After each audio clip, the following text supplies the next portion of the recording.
women, destroying men, turning women against men, men against women, all the sitcoms, all the dramas. Men are shown as vapid, giggling, gibbering idiots. Men then imprint on that and behave like that, thinking that's manhood. Women then believe that's how men are supposed to behave, and then go out and find a mate who behaves like that. Then they disdain them and hate them.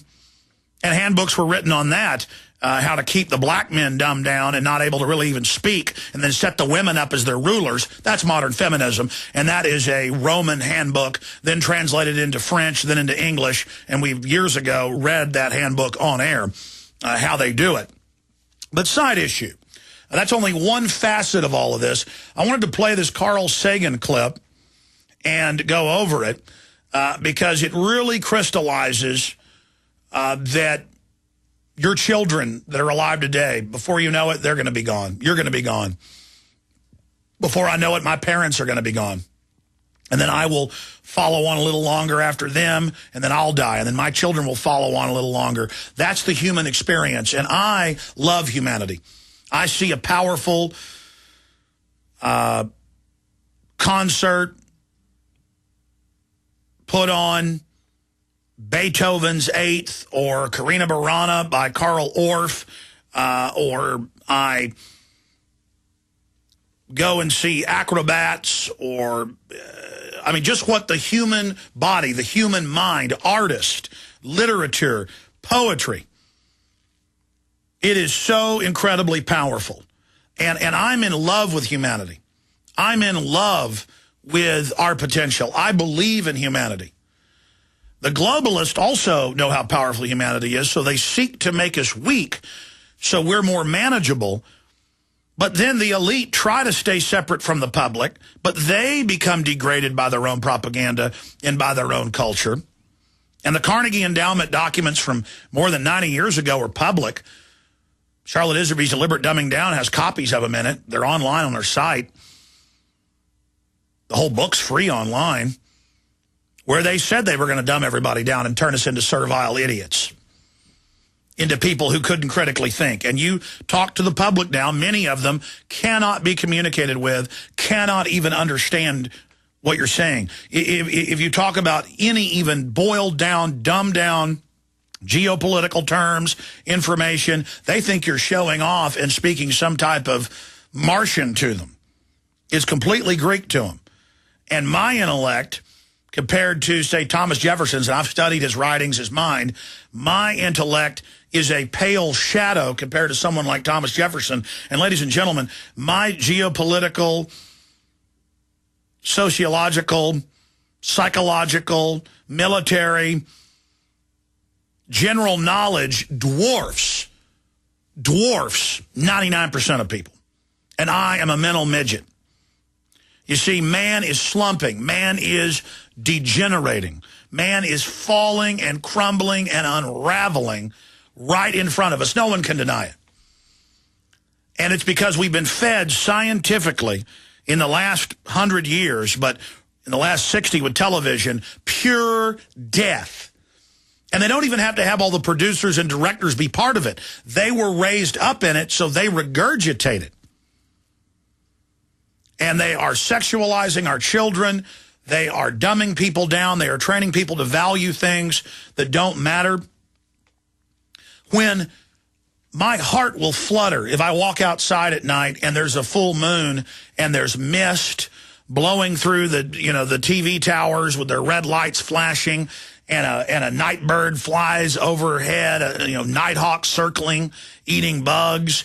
And I see a raccoon scurry across the street, and I look up to the lamp on our doorstep and watch geckos hunting, and it's just so beautiful. I almost fall down on my knees. In fact, I have actually laid down on my grass in my front yard and just watched aircraft flying and the stars, and occasionally on a clear night you can see satellites, and I'm just in rapture with the incredible blessing of even being alive and conscious.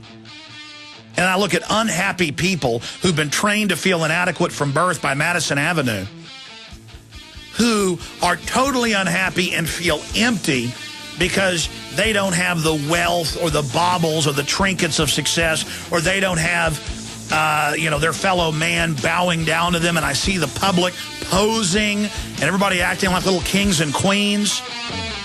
Iodine protection packs from hempusa.org are now in stock for immediate delivery worldwide. Our iodine protection packs include microplant powder, green life kelp, red palm oil, and our clear roll-on iodine that will feed the body the iodine it needs. All iodine protection packs are in stock. Save you money and ship for free in all 50 states. Visit hempusa.org or call 908-691-2608 today. We the people grow cotton, weave fabric, engrave ink, embed strips and fibers to protect from counterfeit and carting to a private bank, having it led back at interest, forcing taxes to service debt. This capitalism, or was Jefferson correct when stating a central bank issuing the public currency is a greater menace to the liberties of the people than a standing army? Hi, Ted Anderson. I'm placing a silver dollar in a book explains our monetary system. Call for your copy, 800-686-2237. It's time to understand the system. Call 800-686-2237. That's 800-686-2237. Dr. David Berry has provided excellent advice for all those interested in practical economics and sound money.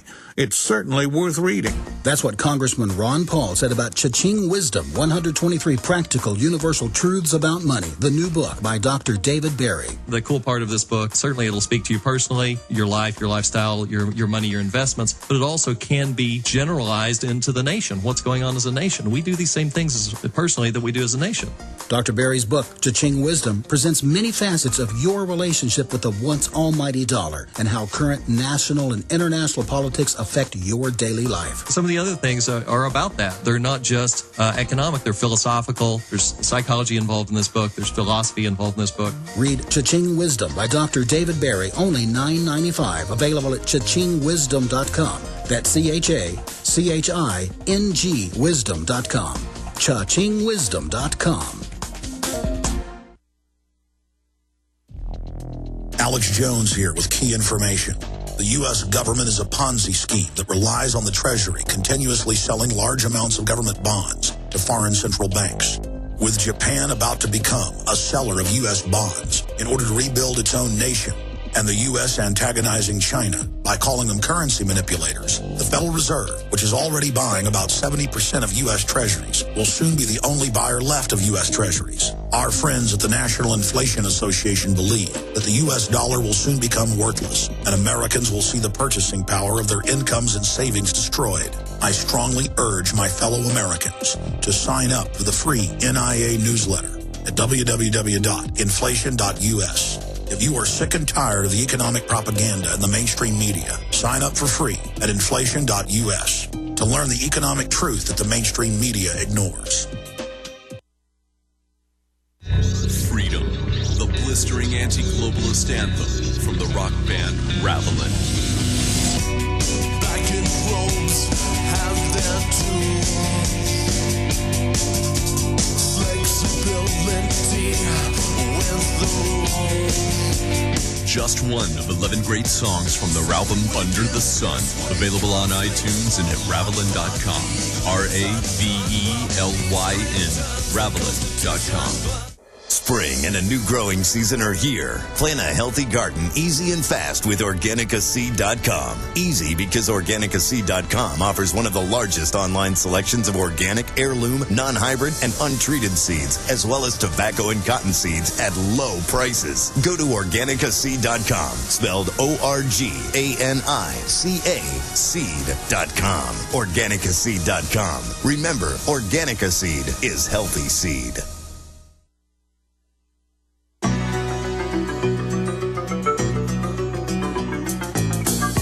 I was a highwayman.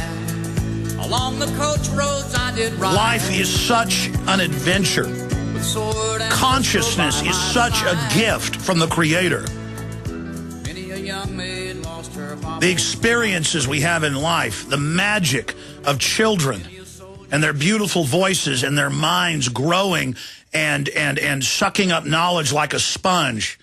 Everything that is good in the world needs to be recognized as good and held up and supported and appreciated. And everything corrupt and wicked and evil needs to be resisted and called out. Learning to recognize reality, learning to recognize good from evil is the secret to the road that leads us to liberty and fulfillment and happiness. But through liberty, we become rich, and then we become decadent, and we're entering the end of a very decadent cycle. We are at a great crossroads. I give you Carl Sagan and the Mote of Dust. From this distant vantage point, the Earth might not seem of any particular interest. But for us, it's different. Consider again that dot. That's here. That's home. That's us. On it, everyone you love, everyone you know, everyone you ever heard of, every human being who ever was, lived out their lives. The aggregate of our joy and suffering, thousands of confident religions, ideologies, and economic doctrines, every hunter and forager, every hero and coward, every creator and destroyer of civilization, every king and peasant, every young couple in love, every mother and father, hopeful child, inventor and explorer, every teacher of morals, every corrupt politician, every superstar, every supreme leader, every saint and sinner in the history of our species lived there, on the mote of dust, suspended in a sunbeam. The Earth is a very small stage in a vast cosmic arena. Think of the rivers of blood spilled by all those generals and emperors, so that in glory and triumph they could become the momentary masters of a fraction of a dot. Think of the endless cruelties visited by the inhabitants of one corner of this pixel on the scarcely distinguishable inhabitants of some other corner.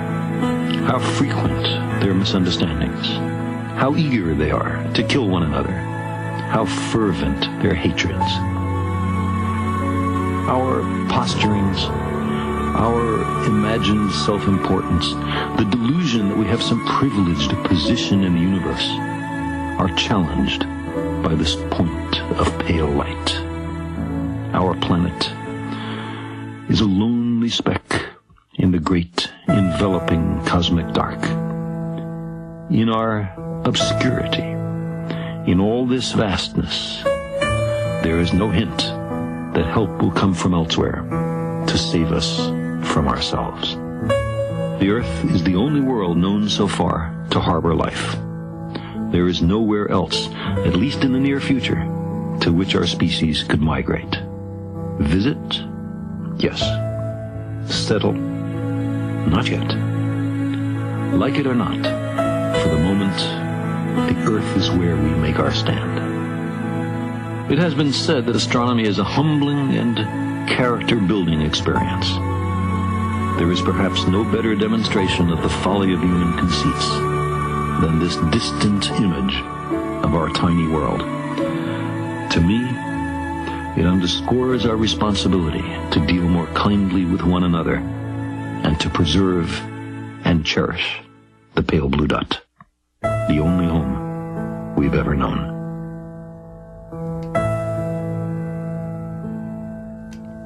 To live in the hearts, leave behind is to never die, Carl Sagan. Folks, I am in love with humanity. I have realized many years ago that I am humanity, you are humanity. We are man, we are woman. A man and a woman individually are not humanity. We are the species. We are a union. We make children together. The magic, the majesty, the beauty, the power of that. I want humanity to succeed, not just because I want to live forever through the species, but because I love the species. I love the struggles. This is a great game, a great contest of our species to crawl up from the muck to the stars. And I want to succeed. I want to glorify the good and expose the bad. iPods, basketball teams, petty fights, garbage, that isn't what matters. Become humble when you look at the beauty of the firmament of the galaxy. Realize that you're part of something so wondrous forever. We're on the march. The Empire's on the run. Alex Jones and the GCN Radio Network. This is